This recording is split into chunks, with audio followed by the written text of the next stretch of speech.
एक कोई नास्तिक आकर के कथा में बैठा, तो बीच कथा में खड़ा हो गया और बोला महाराज जी ये भगवान भगवान कोई नहीं होता, हम प्रूफ करके दिखा देंगे आपको।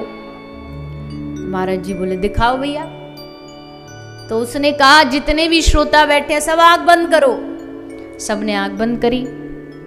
वो बोला सब जो मैं बोलता जाऊं उसके बारे में अपने मन मन में सोचते जाना। बोले ठीक है। उसने कहा सबसे पहले सोचो हाथी। तो सबने आंख बंद करी, सबने सोचा हाथी। वो क्या दिखा तुम सबको? तो बोला 4 पैर, लंबी सूंड, 2 दांत, बड़ा भारी शरीर। अच्छा ठीक। अच्छा अब सोचो घोड़ा। घोड़ा क्या दिखा? बोले 1 पूंछ, लंबे लंबे कान, 4 पांव। अब सोचो गाय, तो सबको गाय दिखी, 2 सींग वाली, 4 पांव वाली। अब सोचो सेब, तो सबको सेब दिखा, गोल गोल लाल लाल। अब सोचो भगवान, तो सबने सोचा। बोले क्या दिखा? तो एक बोला हमको त्रिशूल वाला दिखा। जिसको शंकर भगवान में श्रद्धा थी वो सोचेगा।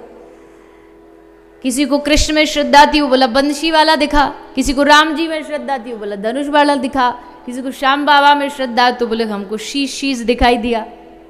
तो सबने अपने अपने भाव से अलग अलग देखा। तो बोला लो देखो, सेब होता है इसलिए सबको एक जैसा दिखा, हाथी होता है इसलिए सबको एक जैसा दिखा। अब भगवान जब होता ही नहीं तो एक जैसा दिखेगा ही नहीं, सबको अलग अलग दिखा। इसका मतलब भगवान नाम की कोई चीज नहीं है, बस बनाई गई है।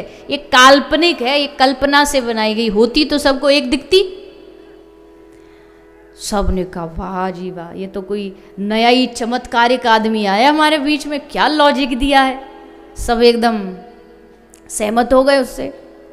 महाराज जी बोले बेटा रुक जा, अब हमारी सुन ले। महाराज जी बोले सब आंख बंद करो। सबने बंद करी। बोले क्या हाथी क्या दिखा? बोले वही 4 पांव वाला। घोड़ा? तो वही दिखा। सेब? तो वही दिखा। महाराज जी बोले अब आंख बंद करो और सोचो अपने अपने पिताजी के बारे में। तो सबने सोचा। तो महात्मा जी ने पूछा तुमको क्या दिखा? बोला हमको 6 फीट लंबा दिखा। और जिसके पिताजी 6 फुट थे उसको 6 फुट वाला दिखेगा।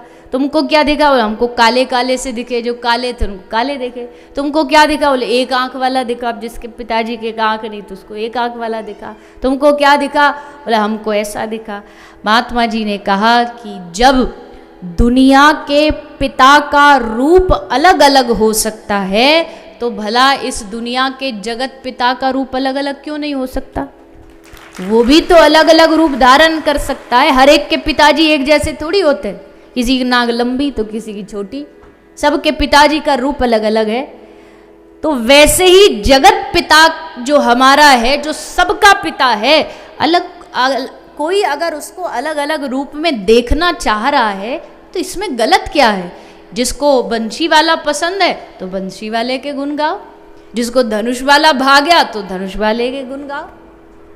लेकिन अगर तुम एक दूसरे के प्रति कटाक्ष करके एक दूसरे को भला बुरा कहते हो, इसका मतलब तुम्हारे हृदय में तुम्हारा आराध्य नहीं है, तुम्हारे मन में तुम्हारा ईश्वर नहीं है। अपने ईश्वर से प्रेम करो।